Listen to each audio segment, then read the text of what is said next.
ఐఐటీలో triple ఐటీలో BTech చేయాలనేది మీ డ్రీమా? అయితే ఇది ఇండియాలో ఒకే ఒక యూనివర్సిటీ వల్ల సాధ్యం. అదే జేకే లక్ష్మీపతి యూనివర్సిటీ. ఇప్పుడే సంప్రదించండి.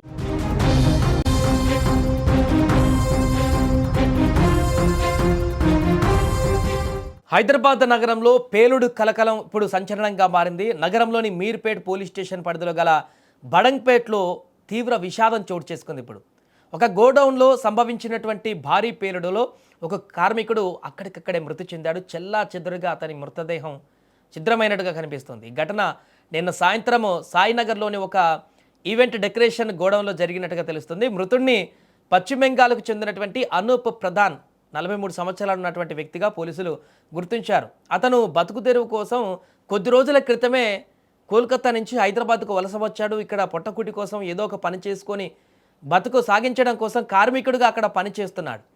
పేలుడు తాటికి అనూపి శరీర భాగాలు చెల్లా చెదరై సుమారు 10 మీటర్ల దూరం వరకు కూడా ఎగిరిపడ్డాయంట.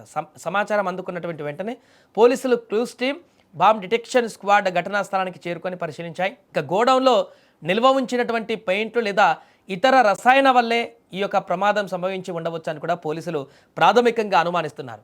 ఈ ఘటనలో గోడౌన్ యజమాని నిర్లక్ష్యం ఉన్నట్లుగా కూడా గుర్తించిన పోలీసులు అతనిపైన కేసు నమోదు చేసి ఇప్పుడు ఘటనపైన దర్యాప్తు ప్రారంభించారు. ఫోరెన్సిక్ నిపుణులు డాగ్ స్క్వాడ్ ఘటనా స్థలం నుంచి కీలక ఆధారాలను కూడా సేకరించారు. నిపుణుల నివేదిక అందినటువంటి తర్వాతే పేలుడుకు గల ఖచ్చితమైనటువంటి కారణాలైతే తెలుస్తాయని కూడా పోలీసులు వెల్లడించారు. ఈ ప్రమాదంలో ఆస్తి నష్టం సంభవించలేదని, ఇతర వ్యక్తులకు ఎలాంటి గాయాలు కాలేదంటూ కూడా అధికారులు స్పష్టం చేశారు. కార్మికుడు ఆ టైంలో అక్కడ ఒక్కడే ఉన్నాడు కాబట్టి ఈ యొక్క భారీ పేలుడు ప్రమాదం నుంచి ఎక్కువ ప్రాణ నష్టం జరగకుండా బయటపడ్డట్టుగా కనపడుతుంది. కానీ ఈ కార్మికుడు మాత్రం పశ్చిమ బెంగాల్ నుంచి వచ్చినటువంటి ఈ కార్మికుడు మాత్రం ఘోరంగా అక్కడ మరణించినటువంటి పరిస్థితి చూస్తుంటే అక్కడ వారందరికీ మిగతా కార్మికులందరూ కూడా తీవ్ర భయాందోళనకు గురయ్యేటువంటి పరిస్థితి. ఒకసారి మనం విజువల్లో చూడొచ్చు. అక్కడ సీసీ కెమెరా ఫుటేజ్లో రికార్డ్ అయింది పేలుడు ఎలా సంభవించిందనేది. అక్కడ క్షణాల్లోనే, సెకండ్స్లోనే పూర్తిగా ఒక ఏదైనా బాంబు బ్లాస్ట్ కనుక జరిగితే ఏ రకంగా ఉంటుందో అలాంటి పేలుడు జరిగింది అక్కడ కెమికల్ సంబంధించినటువంటి గోదాంలో. అక్కడ ఆ వ్యక్తి కూడా కార్మికుడు కూడా అందుకే ఆ పేలుడు జరిగినటువంటి వెంటనే ఎగిరి చాలా దూరం 10 మీటర్ల దూరం వరకు కూడా అతను పడిపోయాడు. చెల్లాచెదురుగా తన మృతదేహం సంబంధించినటువంటి శరీర భాగాలు కూడా పడిపోయినట్టుగా చెప్తున్నారు.